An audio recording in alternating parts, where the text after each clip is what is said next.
भगवान, आज मेरी जीत ने मेरा सिर संसार में फिर ऊपर उठाया है, इसलिए आज मैं तेरे सामने फिर अपना सिर झुकाता हूं और तुझसे वर मांगता हूं कि मेरा सिर संसार में कभी न झुके और मैं शर्म से मुरझाया हुआ मुंह लेकर तेरे सामने कभी ना आऊं। तेरी जय हो, तेरे भक्तों की जय हो। देवों के देव कैलाशपति महादेव, तेरी सदा ही जय जय जय।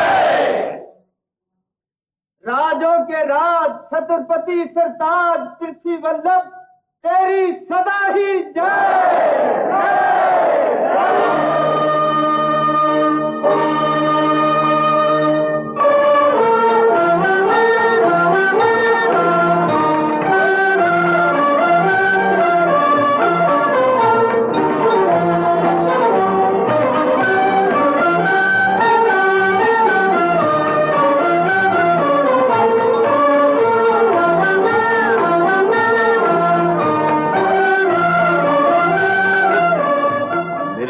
चरणदासियों, आज तुम्हें निराश होना पड़ेगा। गोदावरी पार से सैलप आया है, आज अपना हर रोज का काम उसे करने दो। महाराज की जय हो। सैलभ के हाथ इतने खुरदरे हैं कि उन्हें आपके सुंदर पांव धोने की आज्ञा देना संगीत और कला का निरादर करना है। तुम भूलते हो कविराज, सैलभ हमारे पांव इतनी बार धो चुका है कि अब उसके हाथ खुरदरे नहीं रहे, और फिर वो हमारा दोस्त भी है। महाराज की जय हो। कायर और हारा हुआ आदमी आपका दोस्त नहीं हो सकता। जो आदमी 15 बार हार कर फिर भी लड़ने की हिम्मत कर सकता है, पृथ्वी वल्लभ मुंज से कायर नहीं समझता। धन्य हो राजन।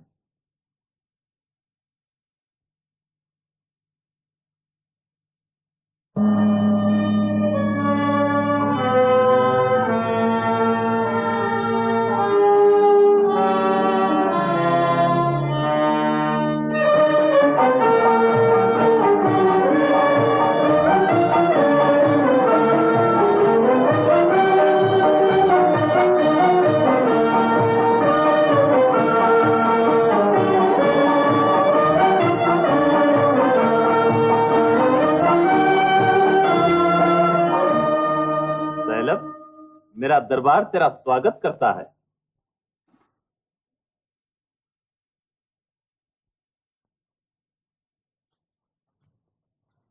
लो आओ, अब अपना काम शुरू करो। मैं इनकार करता हूं। क्यों? जिन पांव को तुम 15 बार धो चुके हो, उन्हें 16वीं बार धोने में लाज कैसी? और अब के बर्तन भी तुम्हारे देश के हैं, पानी भी तुम्हारे देश का है। गोया आज तेलंगन का राजा तेलंगन के बर्तनों में तेलंगन का पानी लेकर अवंतीपुर के महाराज पृथ्वी वल्लभ मुंज के पांव धोएगा और उसके साथ अपने मन से अपनी 16वीं हार भी धो देगा। पानी के बर्तन लेकर आगे बढ़ो, और इसके बाद ये हाथ तुम्हें अपना दोस्त समझकर अपने पास बिठा लेंगे। नहीं मुंज, अब ये हाथ उन पांव को नहीं छुएंगे जिन्होंने पाप के बस में होकर सैकड़ों औरतों का औरतपन रौंदा है। न उन हाथों को छुएंगे जो नित नई औरतों के गले का हार बनते रहते हैं। सैलभ, ये तुम नहीं बोल रहे हो, तुम्हारे मुंह से तुम्हारी बहन मृणालवती बोल रही है, जिसका जीवन रेत की तरह खुश और स्मशान की तरह उदास है, जिसके होठों ने एक बार भी जीवन का मजा नहीं चखा और जिसकी आंखों ने एक बार भी दुनिया की रंगीनियां नहीं देखी। तुम क्या जानो दुनिया और दुनिया की बहार क्या है। खैर, अगर एक बार फिर अपना जीवन और आजादी चाहते हो तो अपना काम शुरू करो। महाराज की जय हो। क्या आप सैलभ को फिर छोड़ देंगे? जो आदमी दुश्मन को माफ नहीं कर सकता वो कायर है। मगर राज्य जोशी पंडित प्रताप आदित्य ने कहा था कि 70वीं लड़ाई में महाराज के हार जाने का भय है। अगर एक आदमी 100 बार जीत कर एक बार हार जाता है, इसमें हर्जी क्या है? मगर राजकुमार भोज अगर यहाँ होते, राजकुमार भोज यहाँ होता तो क्या वो मुझसे कह सकता था कि इसे क्षमा न करो? ये तुम्हारी भूल है कविराज। मैं क्षमा चाहता हूं राजन। चलो सैलभ, या मेरे पांव धोकर अपने देश को चले जाओ, या हाथी के पांव तले आकर दूसरी दुनिया का रास्ता लो। एक पल में फैसला करो, इधर या उधर।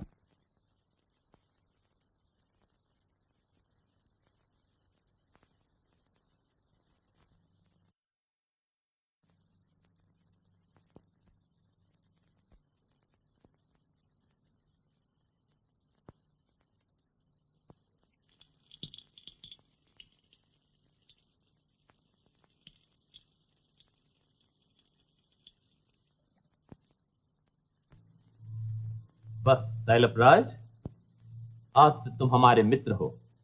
आओ यहां बैठो।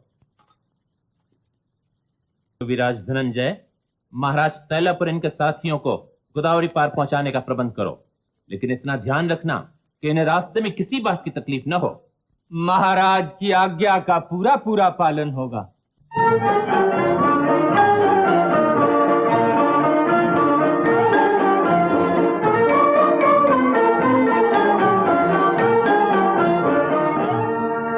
चलिए महाराज। आप क्या सोच रहे हैं?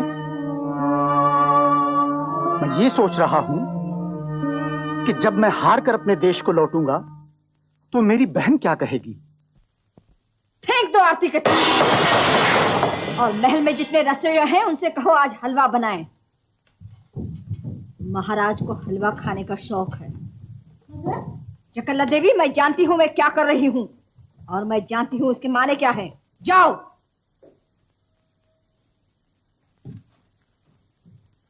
इसके ये माने हैं कि तुम मेरा अपमान कर रही हो, मगर जरा सोच कर बताओ आखिर मैं और क्या कर सकता था। तुम और क्या कर सकते थे? तुम लड़ाई जारी रख सकते थे, तुम हत्या डालने से इनकार कर सकते थे, तुम अपनी जान देकर देश की आन बचा सकते थे। मगर जिसे जीवन प्यारा है वो कुछ नहीं कर सकता, वो सिर्फ बातें कर सकता है। मैंने जीवन इसलिए नहीं बचाया कि मुझे जीवन से प्यार है, मैंने जीवन इसलिए बचाया है कि मैं दुश्मन से बदला ले सकूं। अपने आप को धोखा न दो।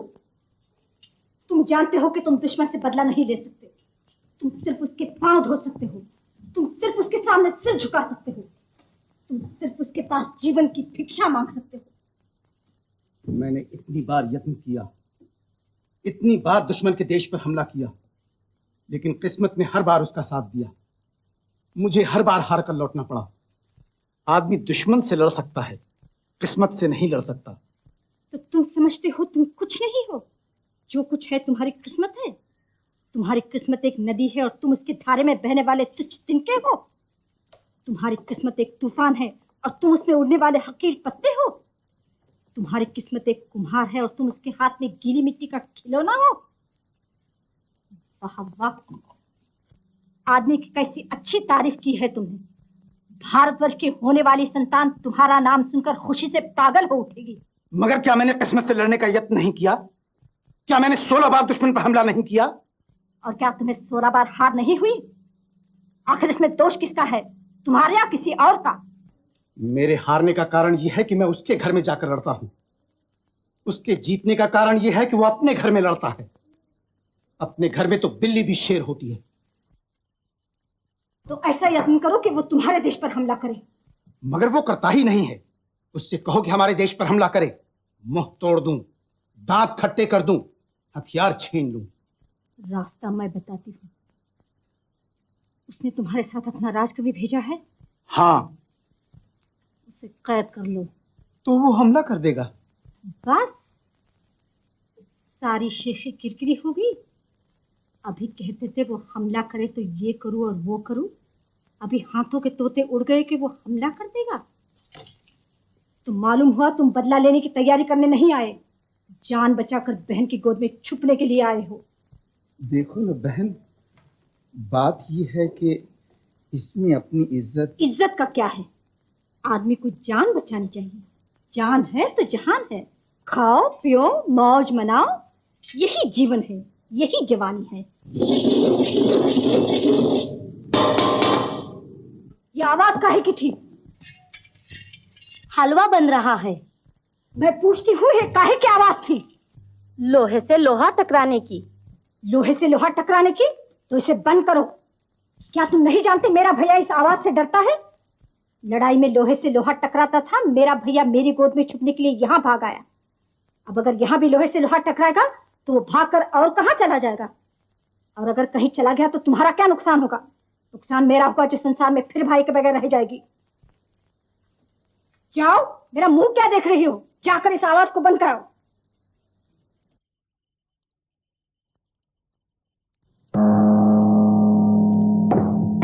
बिल्लमराज के पास आदमी भेजो, मैं उनसे अपने महल में मिलना चाहता हूं।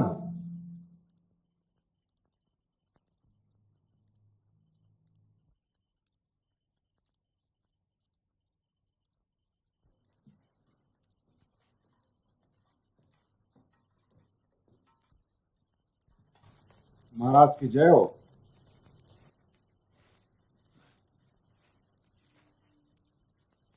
भिल्लमराज, मुंज के राजकवि धनंजय को कैद कर लो। अपने सिपाहियों को गोदावरी के किनारे जमा करो और मुंज के पास ये संदेशा भेजो कि अगर वो अपने आप को बहादुर समझता है तो अपने कवि को छुड़ाने के लिए हम पर हमला करे। मगर महाराज। भिल्लमराज, ये महाराज हैं, इनका काम आज्ञा देना है। आप सेनापति हैं, आपका काम आज्ञा का पालन करना है।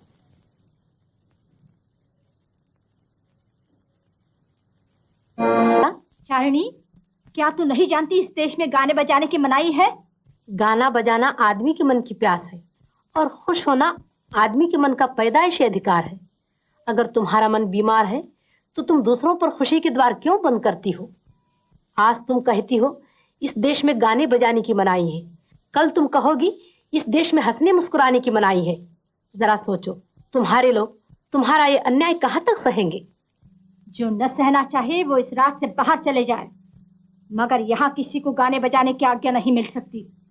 आज तो मेरे गीत में तुम्हारे लिए एक खुशखबरी थी, मगर जब तुम नहीं सुनना चाहती तो खैर।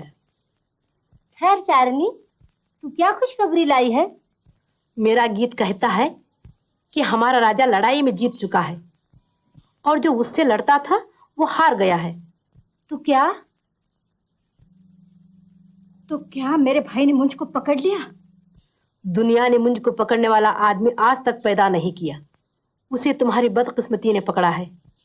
आदमी समझता है उसकी किस्मत मुस्कुरा रही है, मगर वो नहीं जानता कि वो मुस्कुराहट ही उसके जीवन को जलाकर भस्म कर देने वाली आग बन जाएगी। मुझ ने लड़ाई हारी है, तुम अपना जीवन हारोगी। चारणी ने नीले आकाश पर होनहार का लिखा देखा और तुम्हें पढ़कर सुना दिया। इसमें उसका कोई दोष नहीं। हवा ने बांधा है क्या रंग, हवा ने बांधा है क्या रंग। पगली है, देखो इसकी चाल निराली, देखो इसके ढंग, देखो इसकी चाल निराली, देखो इसके ढंग। हाँ देखो इसके ढंग, हाँ देखो इसके ढंग। हवा ने बांधा है क्या रंग, हवा ने बांधा है क्या रंग।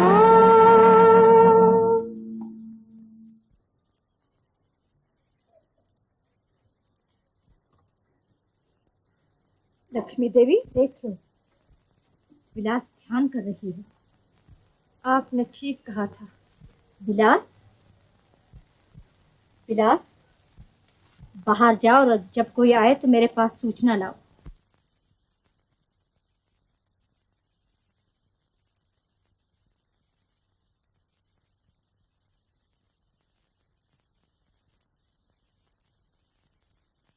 भगवान, मैं तुझसे भाई की जीत के लिए प्रार्थना करने आई थी, मगर मालूम होता है तूने मेरी प्रार्थना को पहले ही सुन लिया और मेरे भाई की जीत हो गई।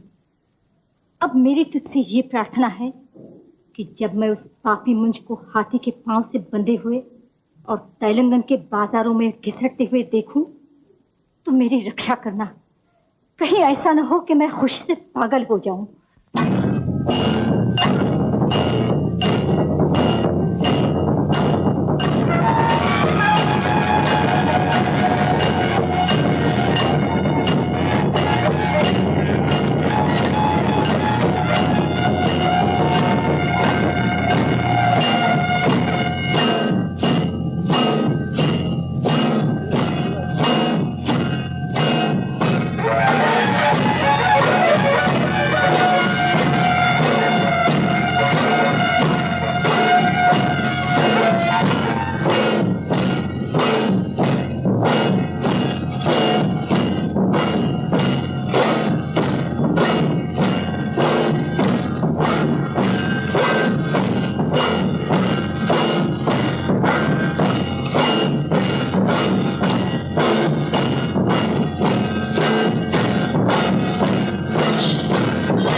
कौन है माँ?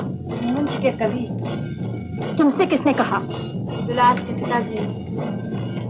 ये मुंज कितना मूर्ख है जो इतना भी नहीं समझता कि कभी घर में बैठकर बातों की तीर चला सकते हैं, युद्ध भूमि में जाकर लोहे की तीर नहीं चला सकते। ऐसे निकम्मों को लेकर लड़ाई जीतने आया था।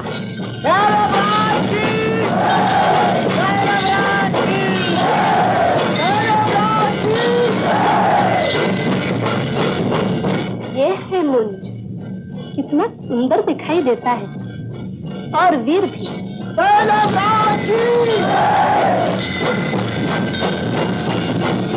ये मुंज है। ये मुंज को पैदल क्यों चलाया जा रहा है? ये भी भैया की मेहरबानी है, नहीं तो ये आदमी इस योग्य है कि जंजीरों से जकड़कर घसीटा जाए। मैं पूछती हूँ, क्या ये मुंज बहुत बुरा आदमी है? इससे बुरा आदमी सारी दुनिया में नहीं होगा। लेकिन है कितना सुंदर। लड़की, होश की दवा कर। तुझे किसी के सुंदर असुंदर होने से क्या मतलब? अगर अपने मन को बस में नहीं रख सकती तो जा, यहाँ से चली जा।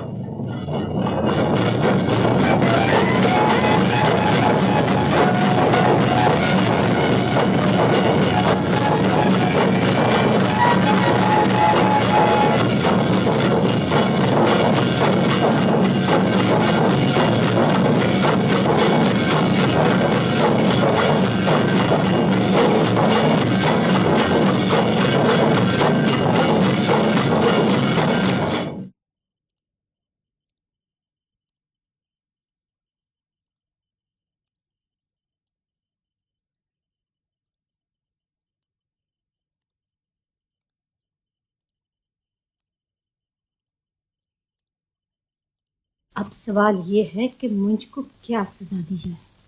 सिर काट दिया जाए। माफ कीजिए, राजनीति कहती है कि रणभूमि के सिवाय राजा का सिर कहीं भी नहीं काटा जा सकता, और इस वक्त मुंज रणभूमि में नहीं, बंदी घर में है। जब मारना ही है तो रणभूमि और बंदी घर दोनों जगह बराबर है। फर्क क्या है? ये तो ठीक है, तुम जरा चुप रहो।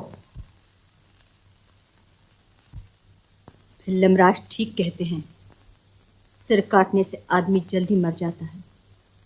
मैं चाहती हूँ कि मुंज को इससे कड़ी सजा दी जाए। मगर ऐसी सजा क्या है कि उसका सिर भी न कटे और उसको मौत से बढ़कर तकलीफ भी पहुंच जाए?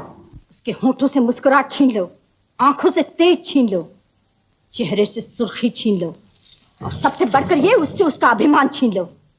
अभिमान के बिना वो जीते जी मर जाएगा, और ये जीते जी की मौत मौत से भी बढ़कर भयानक होगी। मगर मुंज जान दे देगा, अभिमान न देगा। उससे उसका अभिमान कोई नहीं छीन सकता।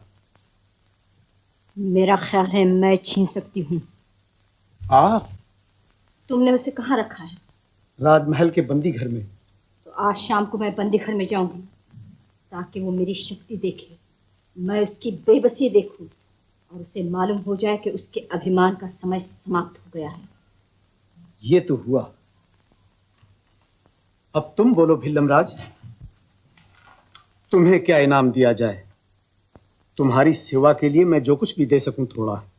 आपकी खुशी मेरा सबसे बड़ा इनाम है। फिर भी तुम्हें हमसे कुछ मांगना चाहिए। संकोच न करो, तुम जो भी मांगोगे तुम्हें वो मिलेगा। महाराज, मेरे मन की एक ही इच्छा है, और वो आप जानते हैं। राजकुमार सत्याश्रय के साथ विलासवती का विवाह? हाँ महाराज। अगले महीने हो जाएगा। महाराज की जय हो। मगर ये तो पिछला हिसाब था। इस लड़ाई के लिए कोई और वर मांगो। महाराज, आपके राज्य में मुझे किसी चीज की कमी नहीं, फिर भी अगर आपकी आज्ञा है तो। जो कुछ कहना है निर्भय होकर कहो। मैं चाहता हूं मुंज के कवियों को जीवन दान दिया जाए। कवि झूठी निंदा और झूठी तारीफ करते हैं, उनकी जान बचाकर क्या करोगे? तो और चीज मांगो। और क्या मांगू? और तो आपने मुझे सब कुछ दे रखा है। आखिर तुम उनको छुड़ाकर क्या करना चाहते हो? जो आप चाहें। मैं क्या बताऊं? मैं बताती हूँ। आज तक ये कवि एक पतित मुंज की तारीफ गाते रहे, अब उनसे कहो उसकी निंदा के गीत गाएं। एक पत्थर से दो पंछी मरेंगे। ठीक है। फिल्मराज, तुम्हारी प्रार्थना मंजूर हुई। हमने वो आदमी तुम्हारे हवाले किए। लेकिन एक बात का ध्यान रहे, अगर वो कहीं भाग निकले कि जवाब दे तुम रहोगे। राजमाता की जय हो।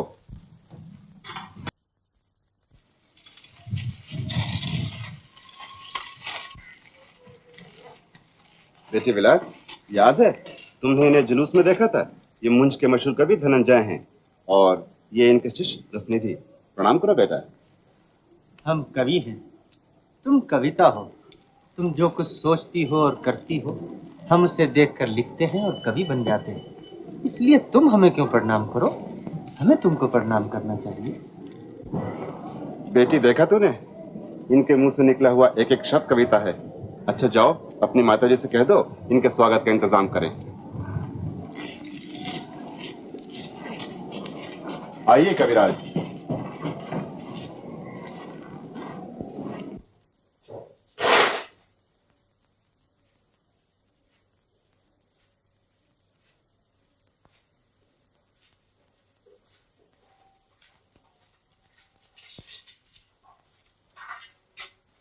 वो चंडाल क्या कर रहा है?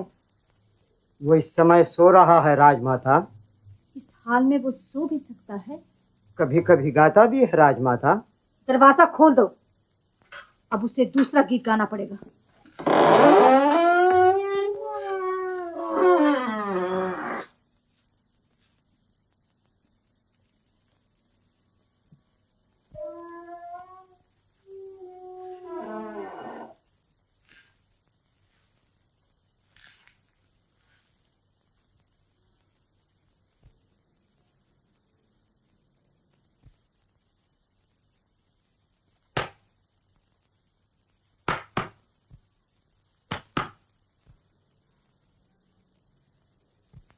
जरा धीरे, नाजुक पैरों में मोच आ जाएगी।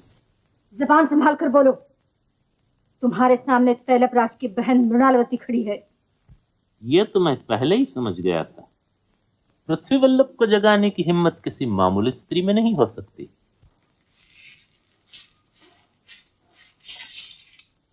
इस बुरे हाल में भी तुम्हें यह ख्याल नहीं कि तुम किसके साथ बोल रहे हो? बुरा हाल कैसा सुंदरी? ये अपनी शोहरत से पूछो, अपने कवियों से पूछो, अपने सिपाहियों से पूछो, और अगर फिर भी कुछ बाकी रह जाए तो अपनी हारी हुई किस्मत से पूछो। तो सुनो, मेरी शोहरत सुनकर तुमने मुझे जीतने का विचार किया। मेरे कवियों के गीत सुनकर तुम्हारे मन की आग और भी भड़कने लगी, और मेरे सिपाहियों की बहादुरी देखकर तुमने अपने भाई को मुझसे फरेब करने पर उभारा। बाकी रह गई बात मेरी हारी हुई किस्मत की, सो उसे देखने के लिए तैलबराज की जोगन बहन अपना जोग छोड़कर यहां तक दौड़ी आई है। और यही जोगन कल तुम्हें कुत्ते की मौत मरते देखेगी। नहीं सुंदरी, बहादुर कभी कुत्ते की मौत नहीं मरता। बहादुर सदा बहादुर की मौत मरता है, और जो बहादुर की मौत मरता है वो कभी नहीं मरता है। तुम पे धिक्कार है। पाप का मतलब तुम बहादुरी समझते हो? मेरे मन ने जो भला समझा वो मैंने किया, इसमें पाप कैसा? मन की बात मानना यही सबसे बड़ा पाप है। नहीं सुंदरी, मन की बात मानना पाप नहीं है, मन में उठते हुए जिस बात को दबाना पाप है।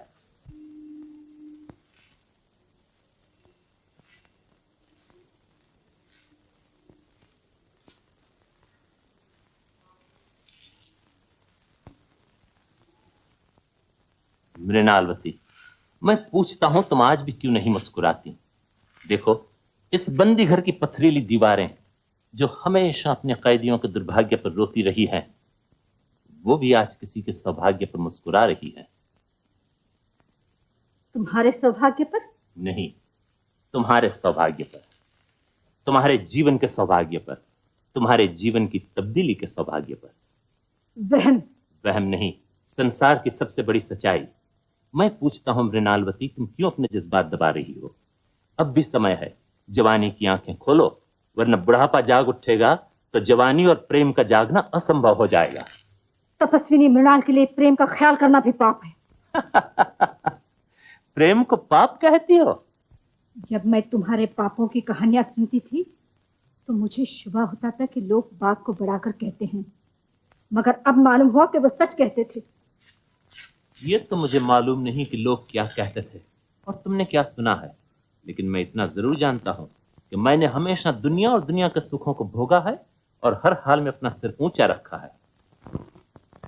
मैंने अपनी उम्र की एक एक पल से, दुनिया की एक एक हरकत से, जवानी की एक एक उमंग से हमेशा आनंद लूटा है। मैंने सदा आज को देखा है और कल की कभी परवाह नहीं की। इसलिए मैं कल भी खुश था और आज भी खुश हूं। अपनी हार पर? अपनी जीत पर।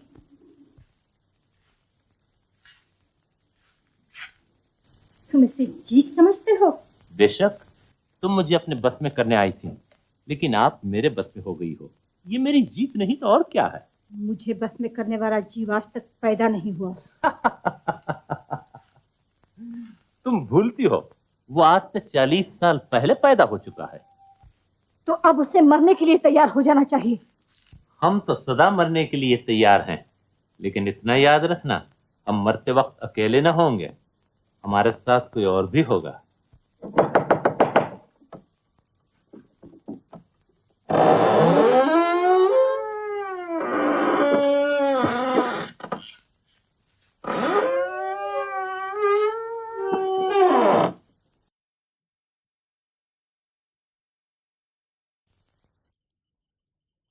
आपकी आज्ञा का पालन हो गया है।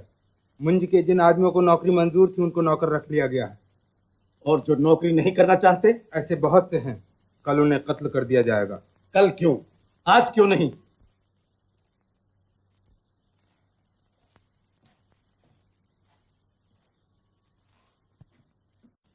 मैं मुंज को देख आई हूं। वो आदमी नहीं, जीता जागता पाप है, मगर उसके सिर में हवा भरी है। वो अपने आप को भगवान समझता है। मैं इस आदमी को कठोर से कठोर दंड देना चाहती हूँ। मैंने तो पहले ही कहा था कि उसे मार देना चाहिए। नहीं, उसे मारने से पहले मैं उसके अभिमान को मारना चाहती हूँ। अब क्या किया जाए? उसे लोहे के पिंजरे में बंद करके चौक में रख दिया जाए, ताकि आते जाते लोग उसका ये बुरा हाल देखें और उस पर हंसे। ठीक है, जाओ पिंजरा तैयार करवाओ।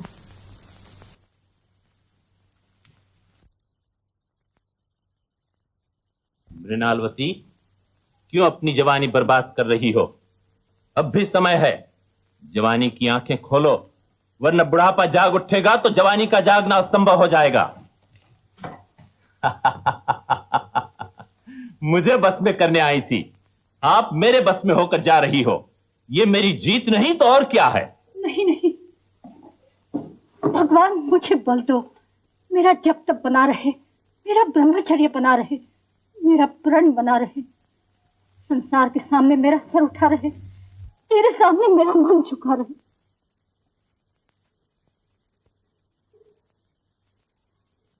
मेरा सिर संसार में हमेशा ऊंचा रहता है और मेरा मन हर हाल में खुश रहता है, मगर मुझे देखकर अफसोस होता है कि तुम्हारे राजा ने पृथ्वी बल्लभ को कैद किया और तुम ऐसे सादा कपड़े पहने हुए हो।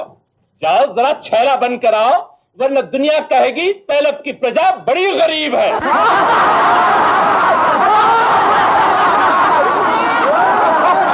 अरे भाई, तू मुझे पीछे क्यों ढकेलता है?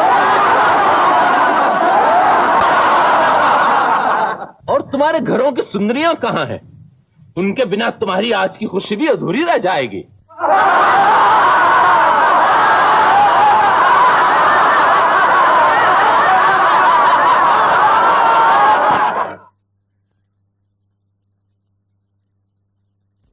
इधर आओ।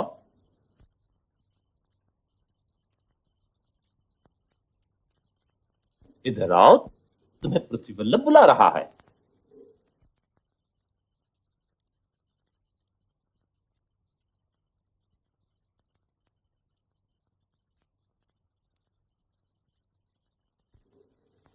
बोलो, तुम्हें गाना आता है? गाना? अफसोस, तुम तेलंगन में पैदा हुई हो। अगर अवंतीपुर में पैदा होती तो इस समय तक तुम्हारे रूप को पर लग चुके होते। अच्छा बताओ, तुम नाचना जानती हो? नहीं। ये तुम्हारी दूसरी बदनसीबी है। कुछ बजाना जानती हो? नहीं। नहीं। अरे तुम हंसते क्यों हो? तुम्हारा राजा लड़ाई जीत कर आया और तुम गा बजाकर उसे बधाई नहीं देते? ये हंसने की बात है या रोने की? लो आओ, मैं तुम्हें गाना सिखाता हूं। कहो। तैलब की नगरी में गाना नहीं है, गाओ। तुम्हें तो अपने भाग्य पर खुश होना चाहिए कि तुम्हें पृथ्वीवल्लभ गाना सिखा रहा है। गाओ। इस जीवन में सब कुछ आली, आली खाली माली प्याली। इस जीवन में सब कुछ आली। बैठ जाओ। इस जीवन में सब कुछ आली, आली खाली माली प्याली। और आप क्या कर रहे हैं? गीत बना रहा हूँ। हर समय गीत? मैं कवि हूँ। हर समय हंसी। मैं लड़की हूँ। आपको यहाँ कोई तकलीफ तो नहीं है? अगर किसी चीज की जरूरत हो तो सिर्फ मुंह से कह दीजिए, मिल जाएगी। मुझे जिस चीज की जरूरत है क्या वो मुझे दे सकोगी? अगर मैं नहीं दे सकती तो पिताजी से कहिए। क्या फायदा? तेलंगन में सब कुछ मिल सकता है। मगर तेलंगन में मेरा देश तो नहीं मिल सकता। वो हवा, वो पानी, वो मेरे अपने आदमी, वो रौंदी हुई गलियां, वो पहचाने हुए बाजार, दूसरों के लिए एक शहर, मेरे लिए स्वर्ग। मेरी माँ भी इसी तरह अपने देश के लिए ठंडी आहें भरा करती हैं, मगर वो तो वहाँ रानी थी, यहाँ रानी नहीं है। आप वहाँ भी कवि थे, यहाँ भी कवि हैं। आपको कविता लिखने से कौन रोकता है? दिन रात लिखते रहिए। ये पानी की लहरें हैं, ये कमल है, ये पंछी हैं, ये फूल हैं, ये झाड़ियाँ हैं। इन सबको देखिए और इनके गीत बनाइए। कविता और गीत उस समय बनते हैं जब अपने देश की आजाद हवा में सुंदर जबान सुंदर बातें बोलती है। ये मेरा देश नहीं है और न यहाँ मेरी जबान मेरे मन की बातें बोल सकती है। क्या आपका ब्याह हो चुका है? नहीं। झूठ। अच्छा तो समझ लो कि हो चुका है। जब भी आपका मन यहाँ नहीं लगता तो यहाँ मेरा मन लगाने के लिए कोई चीज नहीं चाहिए। अगर तुम अपने मन को बस में कीजिए। और जिसके पास उसका मन ही ना हो वो क्या करे? है? जाने दो, तुम नहीं जानती प्रेम क्या होता है। कहते हैं कि प्रेम एक तरह का रोग होता है। नहीं विलासपति, प्रेम जवानी के जागने का नाम है। मगर जवानी भी तो एक सपना है। अगर जवानी सपना है तो ये दुनिया भी सपना है। और तुम ये बातें समय समझोगी जब तुम्हारा ब्याह हो जाएगा। तुम्हारा ब्याह सत्याश्रय से होने वाला है ना? हाँ। तो उसको देखकर तुम्हारे मन में कुछ कुछ नहीं होने लगता? नहीं। बुरी बात, तुम्हें कभी कोई नाटक पढ़ा है? नहीं। और भी बुरी बात, कोई कविता की किताब? नहीं। तो पढ़ो। कौन पढ़ाएगा? हम पढ़ाएंगे। देखो, हम पहले तुम्हें शकुंतला पढ़ाएंगे। क्या पढ़ाओगे रसनिधि? विलासपति शकुंतला पढ़ना चाहते हैं। शकुंतला? शकुंतला, ठीक ठीक। हर्ज क्या है? रूप और जवानी, जवानी और रूप पुरानी कहानी है। जवानी और रूप, जहां देखो वहां पर तस्करा रूप और जवानी का।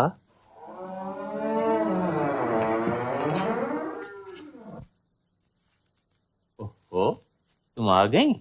आओ, मैं तुम्हारी ही राह देख रहा था। मेरी राह देख रहे थे? मुझे विश्वास था तुम आओगी। तुम्हें विश्वास था कि मैं आऊंगी? मगर इस विश्वास का कारण? पृथ्वीवल्लभ की जिंदगी में ऐसा कभी नहीं हुआ कि उसने किसी चीज की तरफ अपना हाथ बढ़ाया हो और वो चीज उसके सामने दौड़ती हुई न आई हो। शुक्र है कि तुमने चांद की तरफ अपना हाथ नहीं बढ़ाया। मृणालवती, तुम सच को सच की रोशनी में क्यों नहीं देखती? देखो, मैंने चांद की तरफ अपना हाथ बढ़ाया और चांद मेरे सामने खड़ा है। और अब इस चांद में ये हिम्मत नहीं कि मेरे हाथ से निकलकर अपनी जगह पर वापस चला जाए। मुंज, तुम्हारी एक एक बात में पाप भरा हुआ है। मेरी एक एक बात में कविता भरी हुई है और कविता और पाप में बहुत बड़ा फर्क है। मगर तुमने तो जोग लिया है, तुम जोग को समझ सकती हो, लेकिन कविता क्या है, प्यार क्या है, जवानी का जादू क्या है, रंग रूप का राज क्या है, वो तुम अभी तक नहीं समझी। क्या तुम जानती हो भंवरा फूल के लिए क्यों तड़पता है? क्या तुम्हें मालूम है पतिंगा दीपक पर क्यों जल मरता है? क्या तुम समझती हो चकोर चांद की तरफ क्यों लपकता है? अगर नहीं तो यहां बैठ जाओ और मुझसे पूछो, मैं तुम्हें हर बात का जवाब दे सकता हूं। मैं यहाँ बैठने के लिए नहीं आई, मैं तुम्हें कुछ सिखाने के लिए आई हूँ। सिखाओ, क्या सिखाती हो, लेकिन सिखाने से पहले इतना जान लो कि मैं किसी अनाथ का त्यागा हुआ बेटा था और आज पृथ्वी वल्लभ हूं। शेरनियों ने मुझे दूध पिलाया है और हाथियों ने मुझे थपकियां दी हैं। मैंने भीख मांगी है और ताज दान किए हैं। मैंने अमीरों का लहू चूसा है और गरीबों के लिए अपना लहू बहाया है। वेदों और शास्त्रों का पाठ करके मैंने तपस्या की है और श्रृंगार कला का पाठ करके मैंने दुनिया के सुखों को भोगा है। अब जो बाकी रह गया है वो तुम सिखा दो।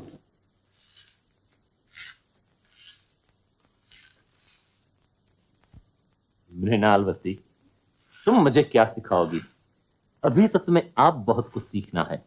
जीवन की बहार तुमने अभी तक नहीं लूटी, चांदनी रात के राज तुमने अभी तक नहीं समझे, प्रेम के गीत तुमने अभी तक नहीं गाए, जवानी की अंगड़ाइयां तुमने आज तक नहीं ली, और अपने प्रेमी के गले से लगकर रंग रस का सागर मथने से क्या होता है ये तुमने अभी तक नहीं समझा। एक तपस्विनी से ऐसी बातें करके तुम उसका अपमान कर रहे हो।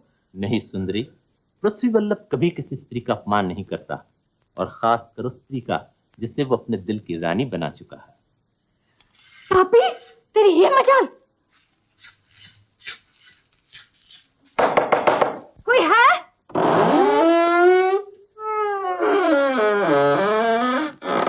इसके हाथ दाग दो। जी? इसके हाथ दाग दो। जी।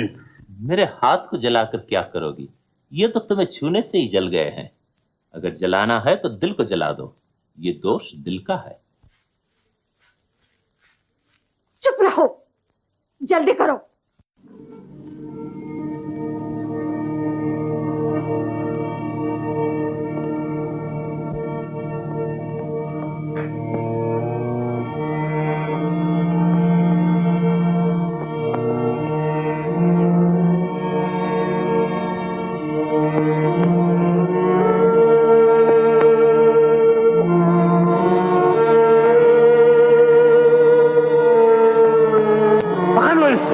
पकड़ने की क्या जरूरत है? लो, जला लो।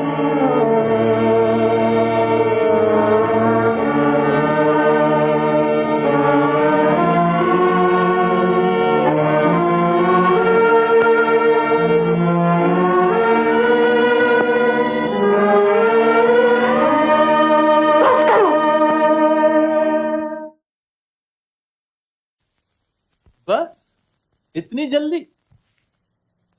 अगर मैं ये जानता कि तुम इतनी जल्द खुश हो जाओगी तो मैं खुद अपना हाथ जला लेता। न तुम्हें तकलीफ होती न तुम्हारे आदमियों को। अच्छा, कल देखना क्या होता है। और तुम कल सांझ को देखना क्या होता है। कल सांझ को क्या होगा? जीवन और जवानी के राज समझने के लिए तुम फिर मेरे पास आओगी।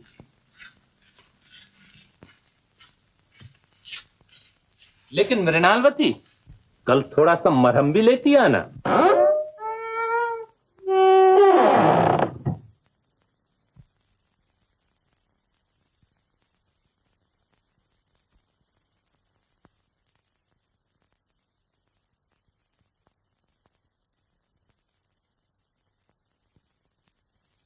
बहन, तुम्हें इतना परेशान होने की कोई जरूरत नहीं। तुम सिर्फ इतना कह दो कि मैं ये चाहती हूं, और विश्वास करो वो हो जाएगा।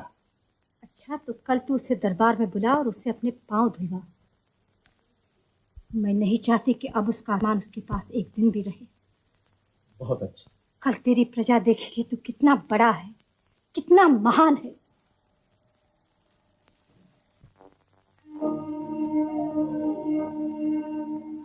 क्या मुंज मेरे भाई के पांव धोना मंजूर करेगा? क्या मेरा भाई मुंज से उसका अभिमान छीन सकेगा? क्या मेरी इच्छा पूरी होगी?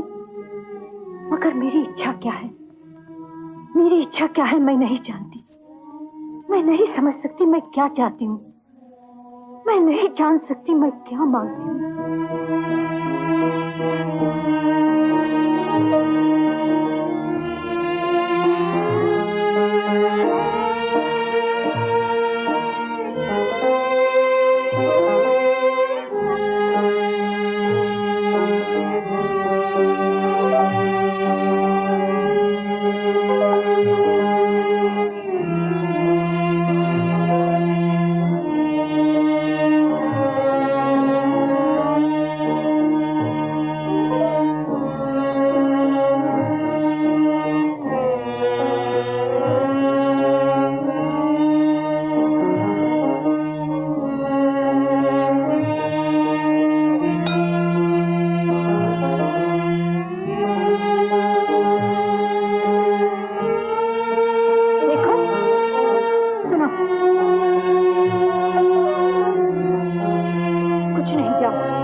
पृथ्वी परमात्मा की, नेम न्याय का, आज्ञा राज दरबार की। देवताओं के अमृत पुत्र महाराज तैलब ने निश्चय किया है कि आज दरबार होगा जिसमें अवंतीपुर का हारा हुआ राजा मुंज महाराज तैलब के पांव धोएगा और उसके बाद प्राणों की भिक्षा मांगेगा। नगर निवासियों को चाहिए कि दरबार में आए और अपने देश और राजा की शान और शोभा देखकर खुश हो।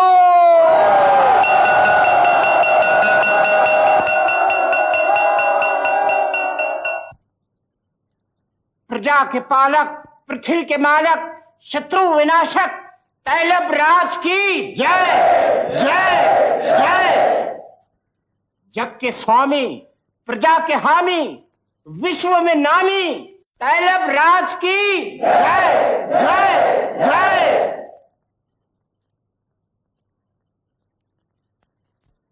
मुंज, पृथ्वी वल्लभ कहो, हम पृथ्वी वल्लभ हैं। पृथ्वी वल्लभ पृथ्वी पर राज करता है, पृथ्वी पर बंदी और दास बनकर खड़ा नहीं होता। कल के सपनों से चौंको, आज के प्रकाश में जागो, और अगर जिंदा रहना चाहते हो तो जिन पांव से दुनिया कांप रही है उन्हें अपने हाथों से धो। उसके बाद मुंह में घास लेकर अपने प्राणों की भिक्षा मांगो। मैं तुम्हें वचन देता हूं, तुम जीते रहोगे। मुंजराज, चलिए महाराज के पांव धोइए। मंत्री महाशय, कहां है वो दुनिया में हलचल मचा देने वाले महाकाल के से शक्तिवान पांव जिन्हें धोकर ये पृथ्वी वल्लभ अपना जन्म सफल करे?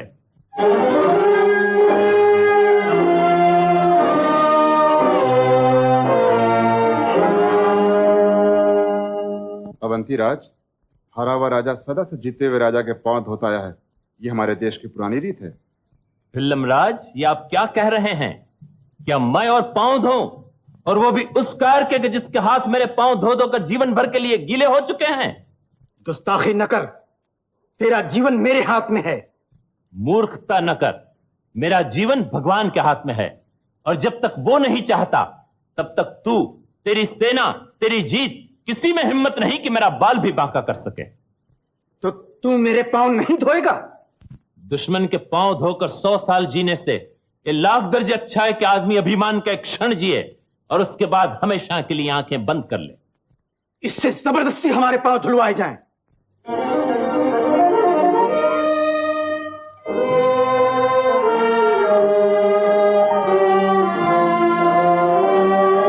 मुंजराज, चलिए, हुज्जत न कीजिए।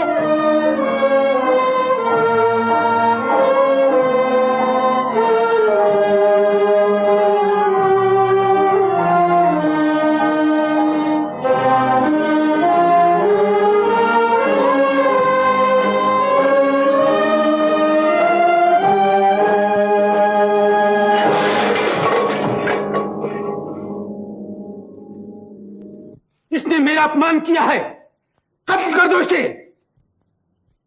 देखते क्या हो, कत्ल कर दो इसे। ठहरो, एक निहत्थे आदमी को इस तरह मारना कायरों का काम है। मगर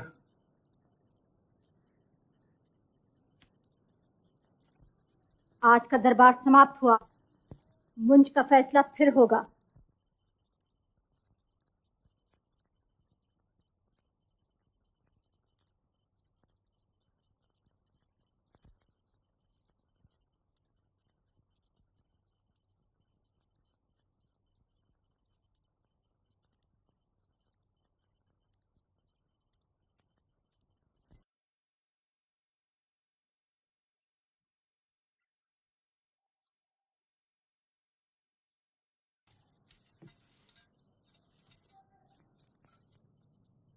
आखिर इसका मतलब क्या है? मतलब ये है कि अगर इस समय तू उसे मरवा देता तो सदा के लिए बदनाम हो जाता। बदनाम तो मैं अब भी हो गया। क्रोध को बस में रखने से आदमी बदनाम नहीं होता, नेकनाम होता है। लेकिन उसे कत्ल करा देने में क्या हर्ज था? बहुत हर्ज था। किसी राजा के शरीर पर युद्ध भूमि के सिवाय और किसी जगह हमला नहीं हो सकता। अगर वो तेरे पांव न धोए तो तू उसे दूसरी सजा दे सकता है। पिंजरे में उसे रखा नहीं जा सकता, मौत की सजा उसे दी नहीं जा सकती, तो फिर आखिर किया क्या जाए? मालूम होता है तुझे मुझ पर विश्वास नहीं रहा। ये मैंने कब कहा? तो ये काम मुझ पे छोड़ दे, मैं सब ठीक कर लूंगी। कुछ समझ में नहीं आता। आ जाएगा, आ जाएगा।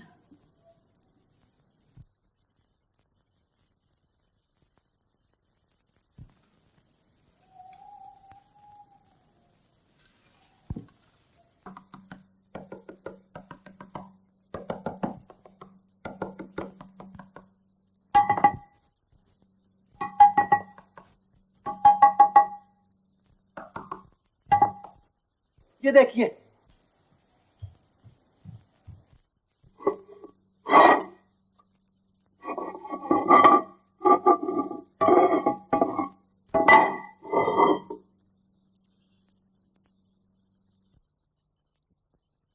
यही है वो सुरंग। बिलास की माँ ने ठीक कहा था।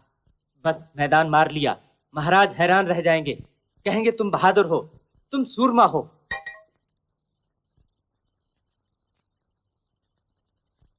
तुम बाहर चले जाओ, अगर कोई भय हो तो एक रोड़ा मेरी तरफ फेंक देना, मैं खबरदार हो जाऊंगा।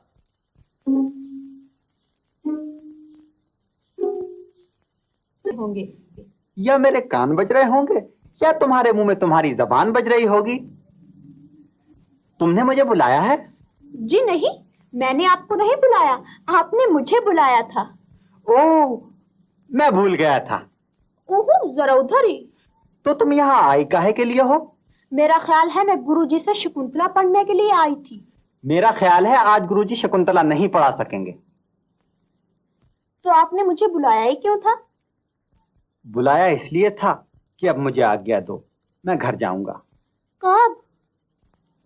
आज। और वापस कब आइएगा? पिंजरे से छूटा हुआ पंछी क्या फिर भी कभी पिंजरे में लौटा करता है? अगर उसे पिंजरे की किसी चीज से प्यार हो जाए तो लौट सकता है। स्वतंत्रता बुरी चीज है। बंधन भी तो बुरी चीज है। तो गोया प्यार भी एक बंधन है। आप ही ने तो कहा कि प्यार एक बंधन है और इसी बंधन के लिए दुनिया पागल हुई फिरती है। इसी बंधन को कभी लोग स्वर्ग की सबसे बड़ी नियामत समझते हैं। इसी बंधन के गीत दुनिया के कदम कदम पर गूंजते दिखाई देते हैं। अब पंछी बताए, वो पिंजरे में वापस आएगा या नहीं? पंछी कहता है नहीं। तब तो पंछी तोता चश्म है, वो पिंजरे से जुदा होते ही पिंजरे को भूल जाएगा। पिंजरा लोहे का है, उसे पंछी की जुदाई महसूस भी ना होगी। पिंजरे के जिस्म लोहे का है मगर उसका दिल लोहे का नहीं है। तो पिंजरा ही पंछी के साथ पंछी के देश क्यों नहीं चला जाता? पिंजरा तैयार है मगर पंछी के परों में हिम्मत है। पिंजरे को मालूम हो कि पंछी के परों में हिम्मत है, तो पंछी को भी मालूम हो कि पिंजरा तैयार है। विला, क्यों रे, यहाँ क्या हो रहा है? मैं पूछता हूँ क्या हो रहा है यहाँ? ये मंदिर सिर्फ राजकुल के लोगों के लिए है, मालूम नहीं? मैं मंदिर में नहीं आया था, मैं विलासवती से मिलने आया था। क्यों? इनके पिता ने मेरी जान बचाई है, मैंने सोचा इनसे मिलना चाहिए। तुम्हारा यहाँ कोई काम नहीं, जाओ अपना रास्ता लो। अपने बाप से कहो मुझे छोड़ दे, मैं अभी चला जाता हूँ। मैंने कहा जाओ। मुझे विलासवती को उसके घर पहुंचाना होगा। विलासवती आप भी घर जा सकती हैं, जाओ यहां से।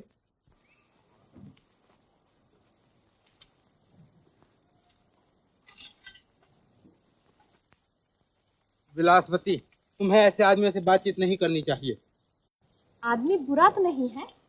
तुम इस देश की होने वाली महारानी हो, तुम्हें भंड और कवियों को मुंह नहीं लगाना चाहिए। जहाँ राजा रानी को राग और कविता की चाट लग जाए वह देश तबाह हो जाता है। आखिर इस आदमी में सिवाय झूठ और खुशामद के और क्या है? क्या कविता और झूठ एक ही चीज है? हाँ, एक ही चीज है, समझ लिया? समझ लिया। जरा जरा सी बात पर रो पड़ना मन की कमजोरी है विलासवती। तुम्हारा मन तुम्हारे काबू में होना चाहिए। जय शिव। जय शिव। कर तोरा जादू भरा, क्या तासीर दिखाए, मरहम लागे हाथ पे, मन शीतल हो जाए। चंचल तोरे नैन हैं, चंचल तोर स्वभाव, कबहू मरहम ला धरे, कबहू लगावे घाव।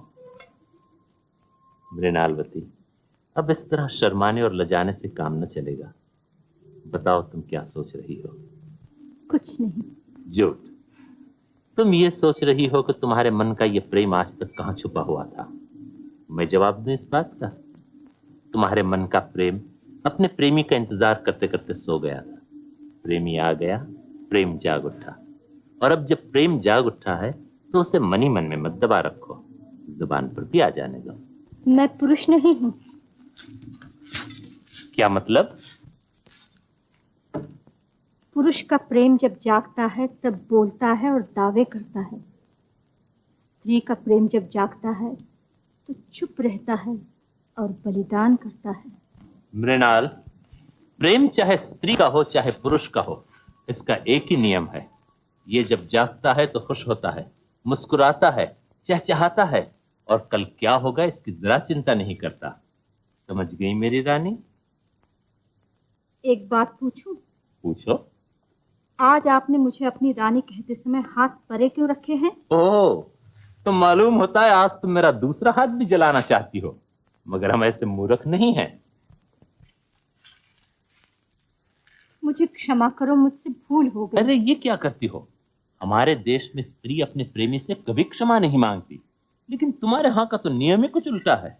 तो अब मैं आप ही के नियम का पालन करूं? बेशक, जब मेरी रानी बन चुकी हो तो हमारे यहाँ के नियमों का पालन करना चाहिए। तो अब तुम मुझसे क्षमा मांगो। मैं तुमसे क्षमा मांगू? लेकिन मेरा दोष? तुम्हारा दोष ये है कि तुमने मेरी तपस्या भंग की। तब तो मृणाल तुम अभी तक प्रेम को नहीं समझी। प्रेम भी एक किस्म की तपस्या है जिससे मन में खुशी पैदा होती है, और हर आदमी दुनिया में खुश होना चाहता है। जो खुशी से परे भागे, समझ लो वो बीमार है। आज तक तुम बीमार थी और अपनी इस बीमारी की दवा तपस्या और वैराग्य में ढूंढती रही, लेकिन आज तुम्हारी बीमारी जाती रही। अब बताओ, तुम्हारे मन में खुशी की तरंगें उठ रही हैं या नहीं? नहीं। यानी हाँ। शुरू शुरू में जब स्त्री ना कहती है तो उसका मतलब हाँ होता है। ये तुम्हें कैसे मालूम हुआ? तुम तो स्त्री नहीं हो। मैं स्त्री नहीं हूं, लेकिन स्त्रियों का ज्योतिषी जरूर हूं। अच्छा? और अब ये ज्योतिषी अपनी रानी से प्रार्थना करता है कि वो यहां बैठ जाए।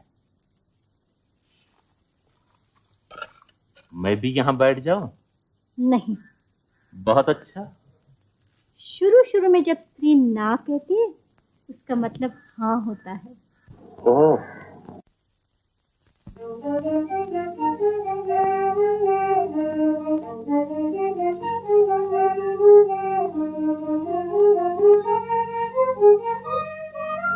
जय शिव, जय शिव।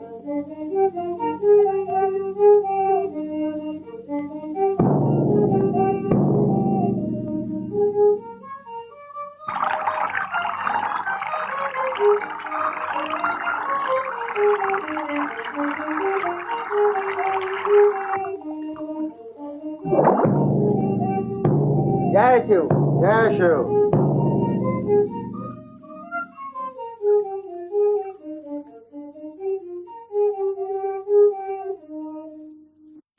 पृथ्वी वल्लभ, अब मुझे जाना चाहिए। कोई जान गया तो? जान जाए? हम कोई पाप नहीं कर रहे हैं। तुम कितने निडर हो, तुम्हें किसी की परवाह नहीं। परवाह गुलाम और कमजोर को होती है।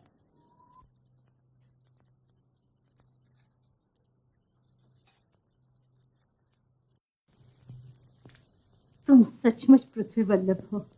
पहले तो तुम मानती ही न थी। अब मान गई। अब चलती हूँ, आज्ञा है। फिर कब आओगी? कल। कल तो बरसों के बाद आएगी। तो जब तुम याद करोगे मैं उसी समय आ जाऊंगी। आज रात को आऊंगी।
महाराज।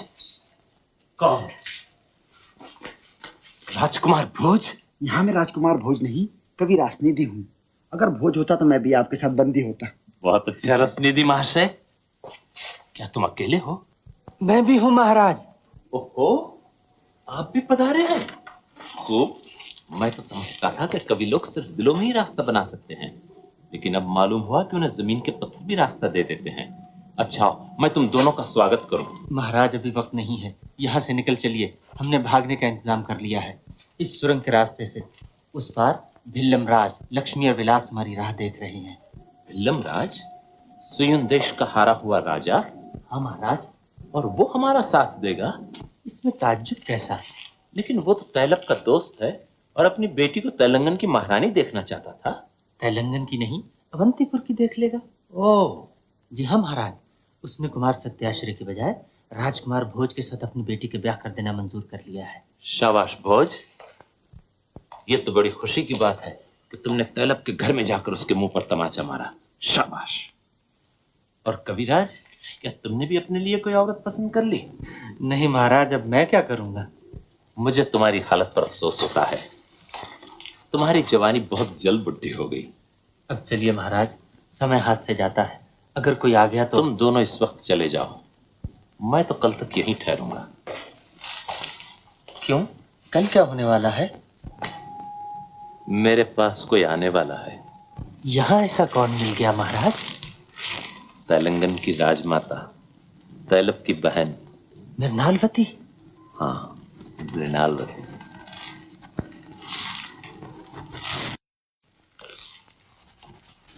क्यों धनंजय, किस सोच में पड़ गए? मैं ये सोच रहा हूँ कि ये पत्थर में सुराख कैसे हो गया। अगर तुम पत्थर में सुराख कर सकते हो तो मैं तो तुम्हारा राजा हूँ। लेकिन महाराज, अगर आप अभी यहाँ से बचकर निकल चलें तो क्या मृणालवती अवंतीपुर नहीं आ सकती? वो तो आ सकती है, लेकिन मैं उसे छोड़कर नहीं जा सकता। तुम अभी बच्चे हो। तो हम कल रात को आए? हाँ, कल मैं और मृणाल दोनों चलेंगे। अच्छा महाराज, प्रणाम। प्रणाम।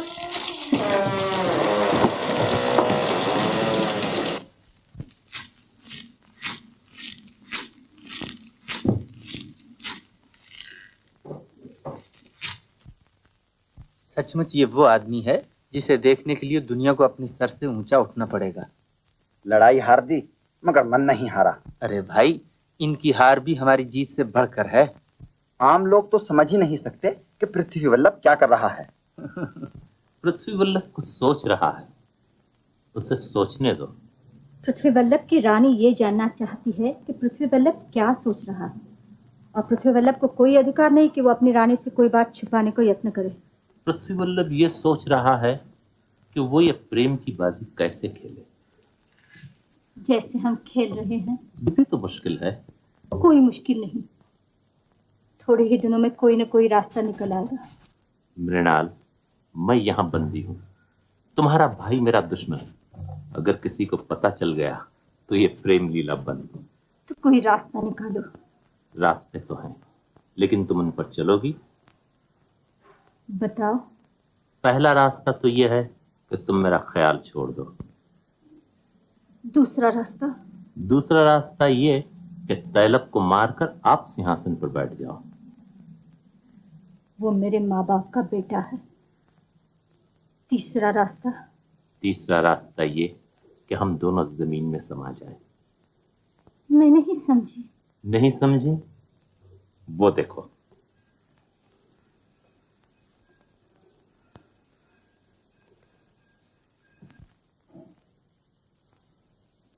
फिर क्या सोचा?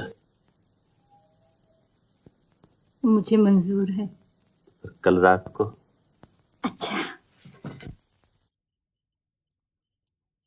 नमस्कार। जीते रहो। एक और नमस्कार। नमस्कार।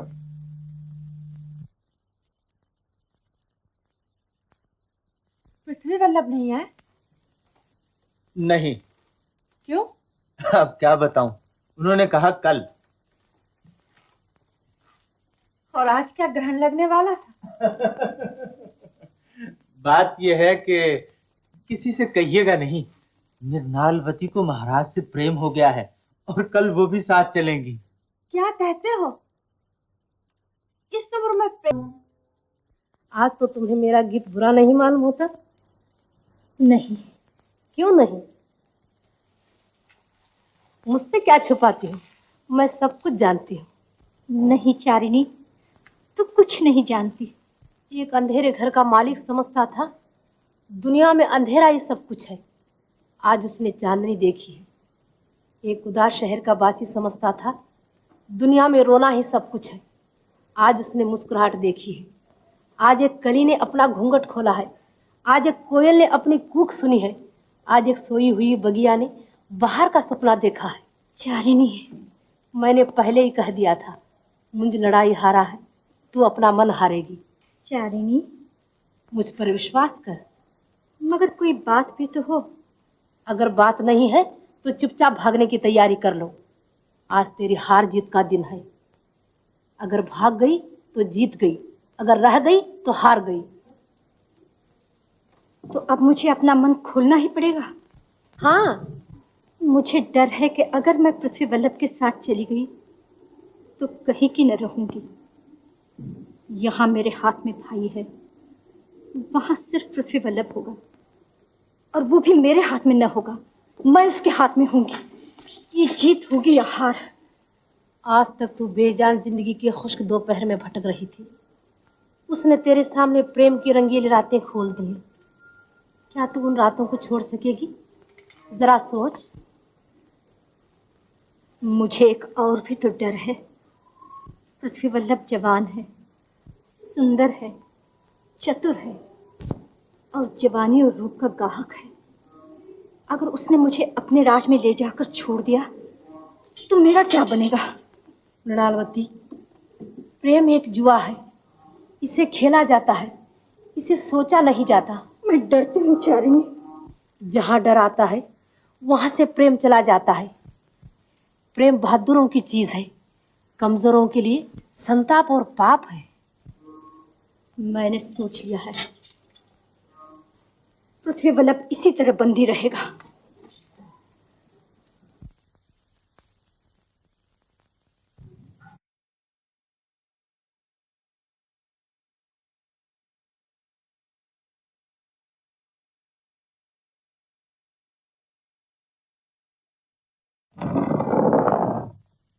महाराज चलिए। जरा ठहरो रसनिधि महाशय, मृणाल को तो आ जाने दो। लेकिन महाराज देर करना अच्छा नहीं। वो आ गई। धीरे, बिल्कुल आहिस्ता, पैरों की चाप तक सुनाई न दे, कहीं पता न लग जाए उन्हें।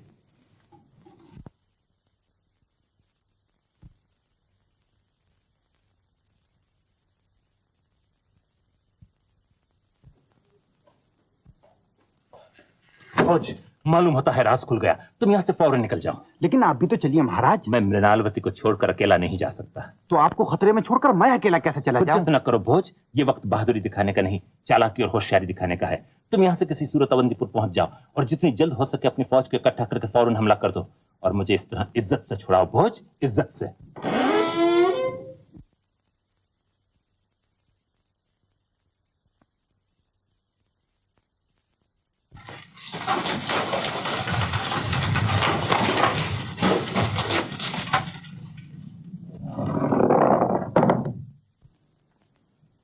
अच्छा, तो महाशय जी भागना चाहते थे?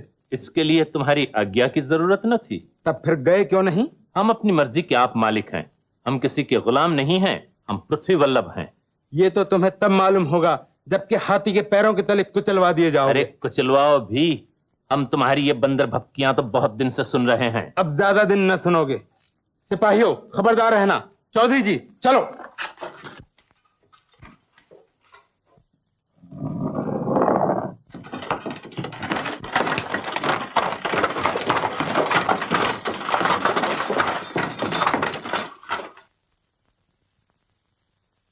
पृथ्वी वल्लभ पकड़े गए। पकड़े गए?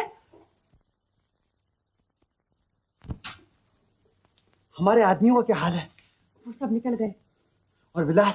सुरंग में तुम्हारी राह देख रही है। हमें कल ही भाग जाना चाहिए था। अगर आज भी निकल जाओ तो बड़ी बात है।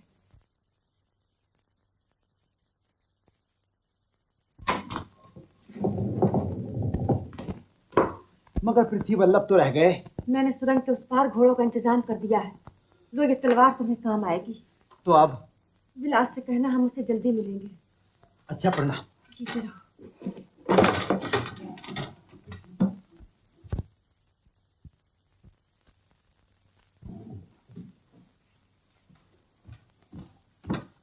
आपने रसनिधि को तो नहीं देखा? नहीं, क्यों, बात क्या है? आप झूठ बोल रही हैं।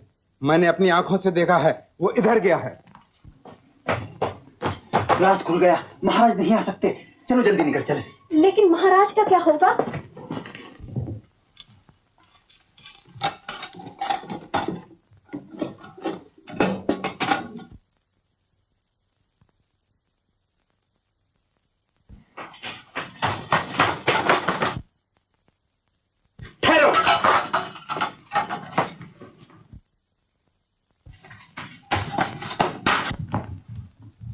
क्या आप बता सकती हैं राजकुमार किधर गए हैं? हाँ, उधर गए हैं, रसनिधि के पीछे।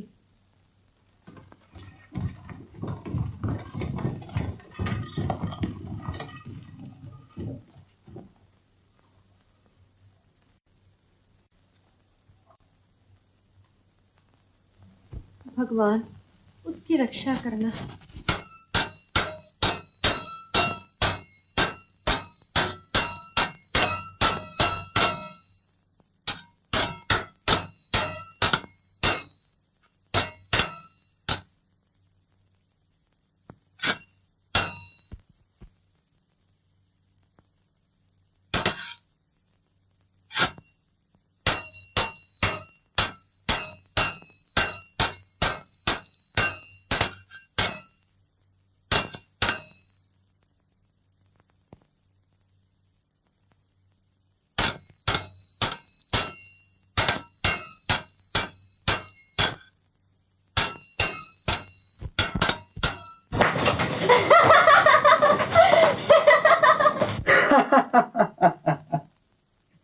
ये तो बताते जाओ, अपने बाप से जाकर क्या कहोगे?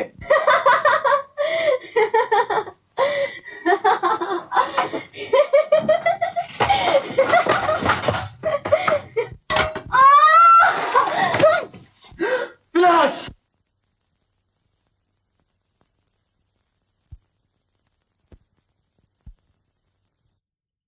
मैंने विलास को मार दिया। मार दिया? हाँ, वो जिंदा रहने की योग्य न थी।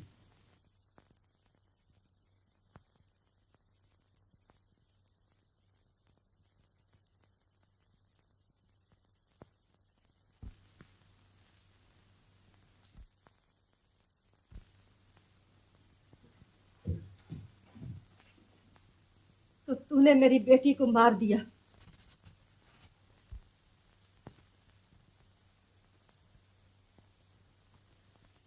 आपने सुना सत्याशय ने क्या कहा? हाँ, मैंने सुना। और सुनकर भी आप चुप हैं। ठीक है, आप राजभक्त हैं और राजभक्त चुप रहने के सिवाय और कर ही क्या सकता है।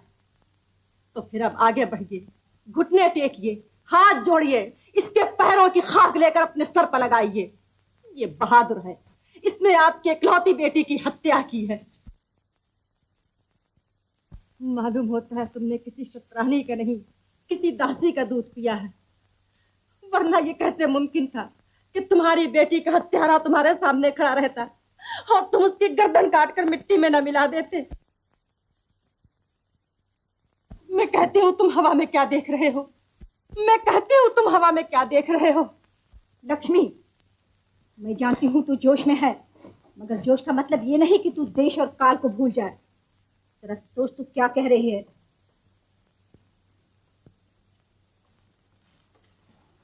मैं ये कह रही हूँ कि मेरी बेटी मेरी आज्ञा से भोज के साथ भाग जाना चाहती थी तो उसकी सजा मौत है, लेकिन तू भी तो अपने भाई और राजा की आज्ञा के बिना मुंज के साथ भाग जाना चाहती थी। लक्ष्मी, फिर तेरा सर अभी तक तेरे कंधों पर क्यों सलामत है? लक्ष्मी, कौन कहता है बुआ मुंज के साथ भागना चाहती थी? मैं कहती हूँ। आप झूठ कहती हैं। अगर बुआ मुंज के साथ भागना चाहती तो मुझे मुंज को पकड़ने के लिए आज्ञा न देती, और मैं भगवान की सौगंध खा के कहता हूँ कि इन्होंने मुझे मुंज को पकड़ने के लिए भेजा था। आप बोलती क्यों नहीं? क्यों नहीं इनका मुंह बंद करती? क्यों नहीं कहती है झूठ है? क्यों नहीं कहती है झूठ है? हाँ, कहो ना ये झूठ है। कहिए ये झूठ है, कहिए, कहिए ये आपके पवित्र जीवन पर कलंक है, कहिए ये हमारे युग का सबसे बड़ा पाप है।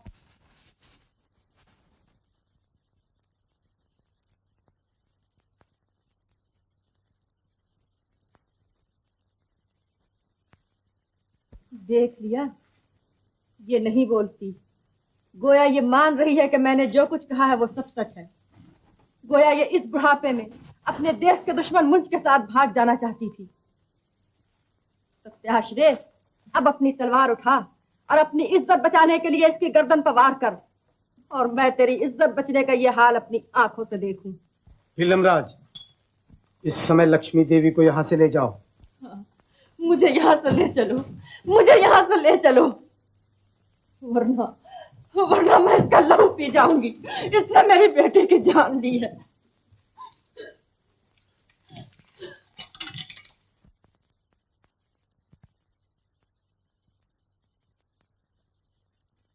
चलो देवी, चले। हाँ चलो। अब हमारा इस देश में कौन है?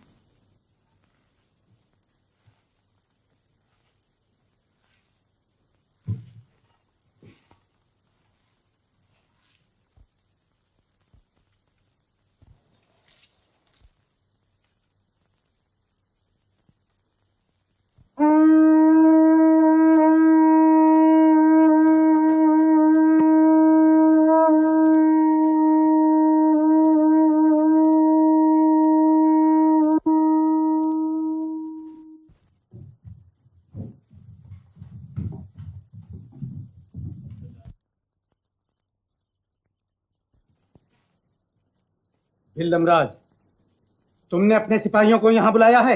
हाँ। तुम पागल हो गए हो क्या? तुम और तुम्हारे सिपाही यहाँ से नहीं जा सकते। देखता हूँ हमें रोकने की हिम्मत किस माई के लाल में है। मैं तुम्हें रोकूंगा। आदमी हवा और पानी को बांध सकता है, मगर आग और आंधी को कोई नहीं बांध सकता। हट जाओ।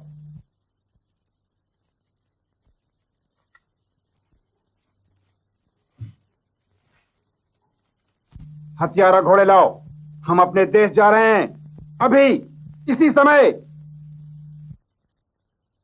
आओ देवी, चलें।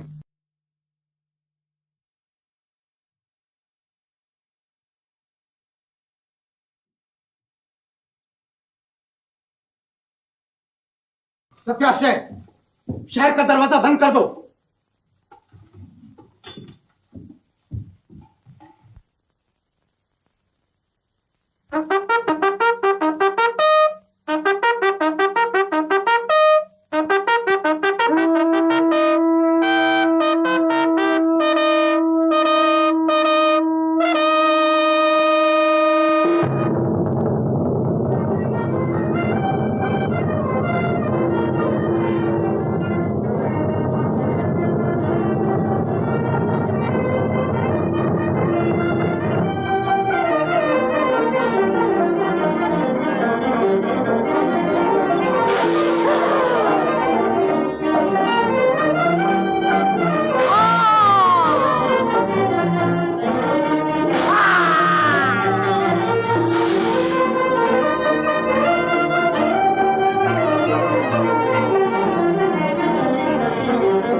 भगवान का शुक्र है कि तुम्हारी जान बच गई। भिल्लमराज,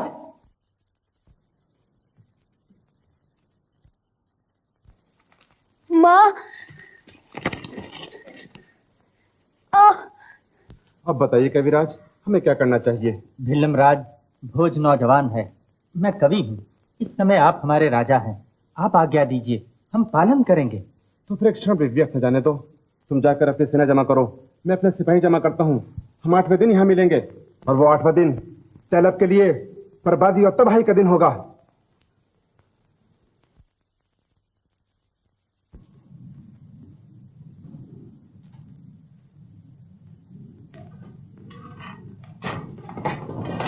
नमस्कार। आयुष्मान, तुम ठीक समय पर पहुंच गए राजकुमार।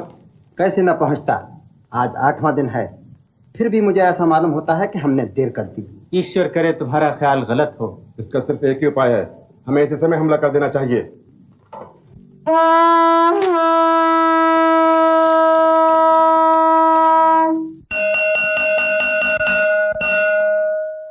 पृथ्वी परमात्मा की, नियम न्याय का, आज्ञा राज दरबार की, तमाम नगर निवासियों को मालूम हो कि लड़ाई का कैदी मुंज आज मृणालवती से आखिरी भिक्षा मांगेगा। उसके बाद उसे तमाम रियाल के सामने हाथी के पांव तले कुचलवा दिया जाएगा।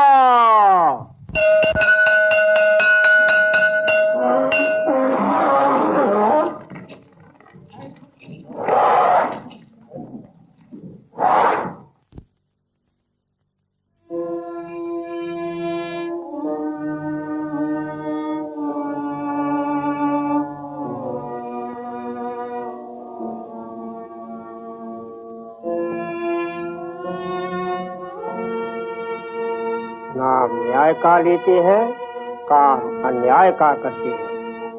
हमारा राजा क्या भूल गया है कि यही मुंज उसको 16 बार जीवन दान दे चुका है, और आज मुंज के साथ ऐसा अत्याचार। मगर इस अत्याचार का कारण यही कि मुंज वीर है। देखो, वो इस हाल में भी किस शान के साथ अपनी मृत्यु के पास जा रहा है।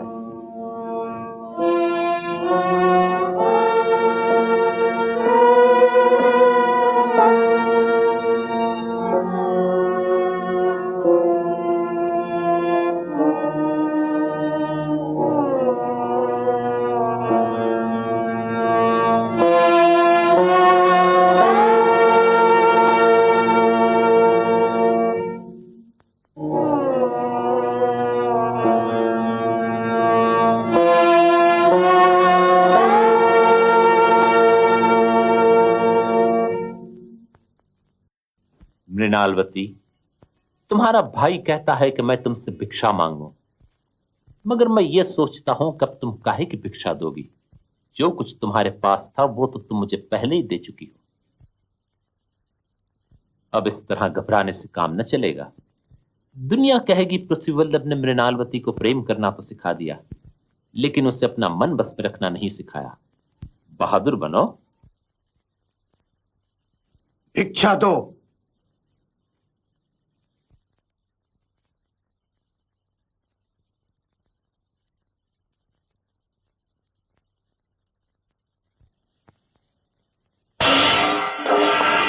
मुझे क्षमा करो, ये सब मेरा दोष है। मैं ही तुम्हारी मौत का कारण हूँ। तू कितनी भोली है। अगर तू ये समझती है कि मैं तेरे कारण मर रहा हूं तो ये तेरी भूल है, और अगर तेरा भाई ये समझता है कि वो मुझे मार रहा है तो ये उसकी भी भूल है। मेरे मरने का दिन और तरीका तो मेरे पैदा होने से पहले ही मुकर्रर हो चुका था। नहीं नहीं, मैं तुम्हें मरने नहीं दूंगी।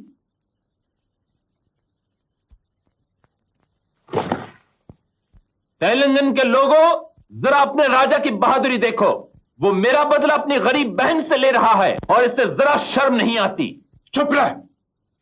ये भी भगवान की लीला है जो आज एक गीदड़ शेर से कहता है कि चुप रहे। तू कहने को जो जी में आए कह ले, मगर जीत आज इसी गीदड़ की होगी। ये तेरा नहीं, तेरी आंखों का दोष है। अवंतीपुर में बहुत सेना जमा कर रहा है। सियुन देश में भिल्लमराज मेरा बदला लेने की तैयारियां कर रहा है। तेरे राज्य में तेरी प्रजा तेरी नहीं है, तेरे घर में तेरी बहन तेरी नहीं है, तेरे मन में तेरी शांति तेरी नहीं है। कौन जीता? तू या मैं? अभी मालूम हुआ जाता है। तू मुझे झुकाना चाहता था, मैं न झुका। तू मुझसे मेरा अभिमान छीनना चाहता था, न छीन सका। तू दया और धर्म का अवतार बनकर अपने लोगों के दिलों में समाना चाहता था, मगर तेरे लोग तुझे गालियां दे रहे हैं और मेरी इज्जत तेरे एक एक आदमी के दिल में है। बता कौन जीता, तू या मैं? उधर देख, अब बता कौन जीता, तू या मैं? जब तेरी मौत तेरे सामने थी, उस वक्त अगर तू हंसते हुए जाकर उसके गले से लिपट जाता तो मैं क्या, सारी दुनिया मान लेती कि तू जीत गया। मगर तुझ में यह हिम्मत न थी, इसलिए तू हार गया। और मैं अपने सामने अपनी मौत को देखकर मुस्कुरा रहा हूं, और दुनिया के किसी योद्धा में यह ताकत नहीं कि मेरे होठों से मेरी मुस्कुराहट छीन सके। इसलिए तू कहे या न कहे, मगर आज की दुनिया कह रही है और कल की दुनिया कहेगी कि इस लड़ाई में तैलप हार गया और पृथ्वी वल्लभ जीत गया। अब बातें बनाने से कुछ न बनेगा, ले जाओ। पृथ्वी वल्लभ का अपमान न करो, वो अपनी मौत के पास अपने पांव से चलकर जाएगा, और तू देखेगा कि पृथ्वी वल्लभ की मौत भी उतनी ही रंगीन और शानदार होगी जितनी कि उसकी जिंदगी थी।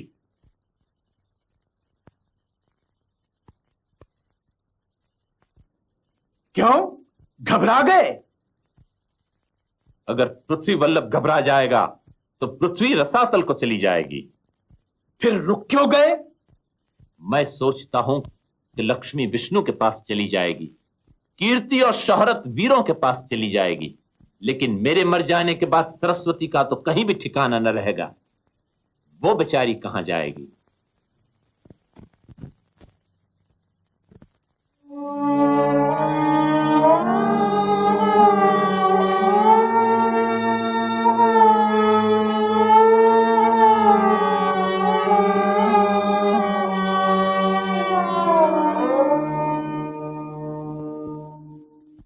हाथियों के राजा, आज तेरे सामने राजाओं का राजा खड़ा है, उसे प्रणाम कर।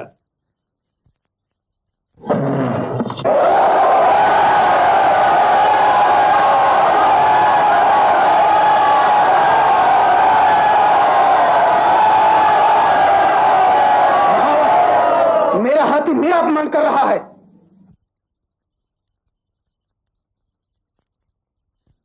तुम्हारी आंखों में आंसू? बढ़ाओ, हाथी को आगे बढ़ाओ। महाराज, इस दासी की आखिरी भेंट।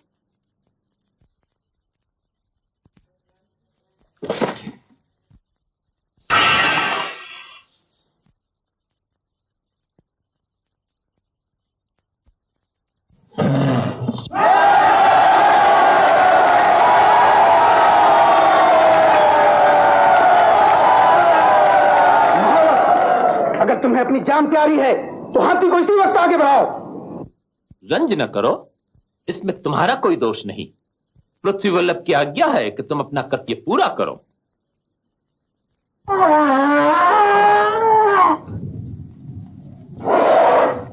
जय महाकाल,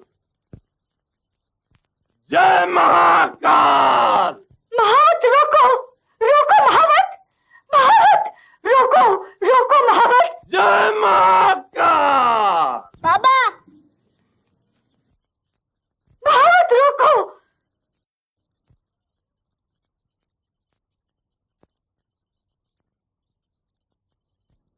पृथ्वी वल्लभ की जय।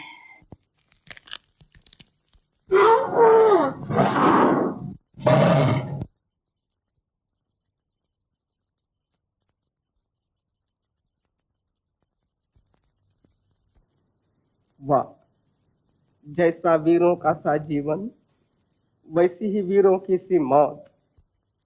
पृथ्वी वल्लभ, तुम पूज्य हो। और मृणालवती, तुम धन्य हो कि ऐसे वीर की गोद में तुमने मृत्यु पाई।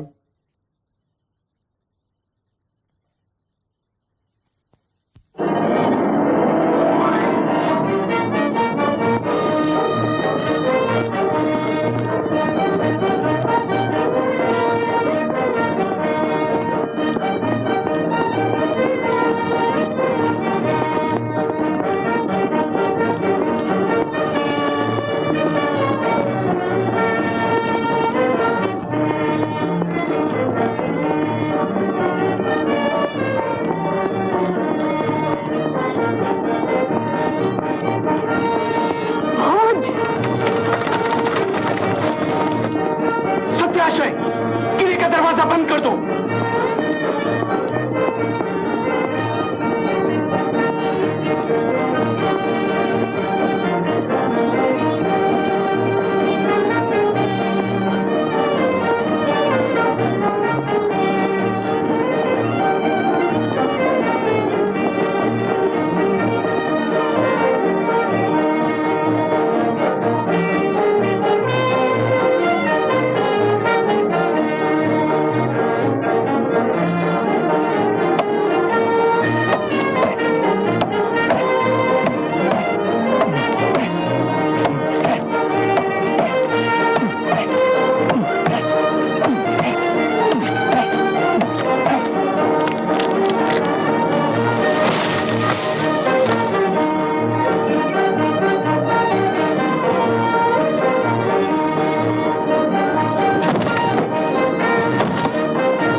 ले जाओ, इस कायर की जगह मस्त हाथी के पांव तले है।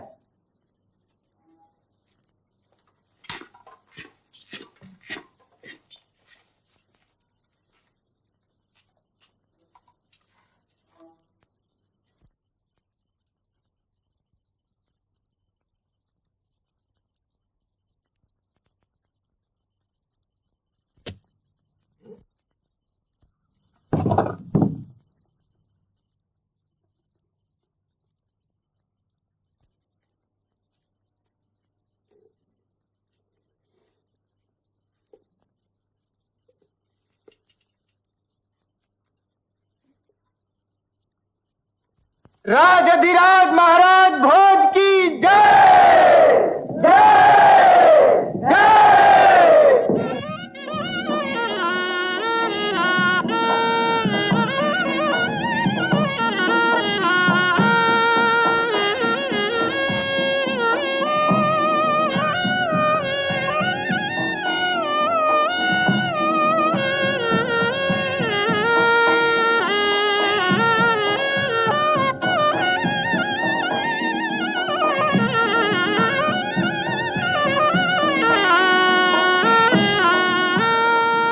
भगवान, आज मेरी पहली जीत ने पहली बार संसार में मेरा सिर ऊपर उठाया है, इसलिए मैं तेरे सामने सिर झुकाता हूं